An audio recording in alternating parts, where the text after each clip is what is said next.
పెద్ద మగధీర లాంటి సినిమా చేసిన తర్వాత మళ్ళీ ఒక చిన్న గ్యాప్ కోసం అని చెప్పేసి రఫ్ అనే సినిమా చేశారు అంటే ఈగ గ్యాప్ తర్వాత. గ్యాప్ అని చెప్పొద్దండి. That is not about filling the gap. It is about like I want to do the film. That's what. Why it is a gap? It is not a gap. It is so ఇది ఎలా sir మీకు ఇది ఒక I డీటాక్సా లేదంటే ఎలాగ ఇది? అంటే like after doing a very heavy duty film you need to little chill out అండి. సో అలాంటి టైంలో like we are waiting for some script which is interesting అని అలాంటి. So that way I did Golconda high school, I did Vijetha అలాంటి. So మధ్య మధ్యలో like it is like అంటే ఏం లేదండి, like there every film as a challenge అండి. సో బిగ్ బడ్జెట్ ఫిల్మ్స్ ఒక ఛాలెంజ్ ఉంటుంది. So I don't want to get used to one way of film. So it always like reality check laga, like మధ్యలో చేస్తూ ఉంటే it is better for you in many sense. Okay.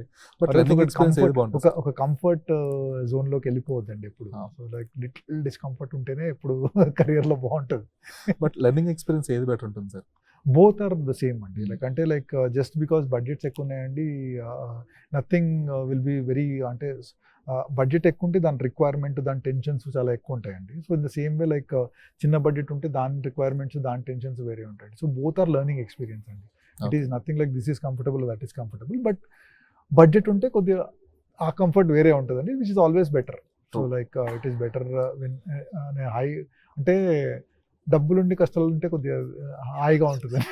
డబ్బులు లేని కష్టాలకి డబ్బులున్న కష్టాలకి కొద్దిగా డిఫరెన్స్గా ఉంటుంది. అంటే మామూలుగా రోడ్డు మీద కూర్చొని ఏడడానికి, కార్లో కూర్చొని ఏడడానికి డిఫరెన్స్ ఉంటుంది.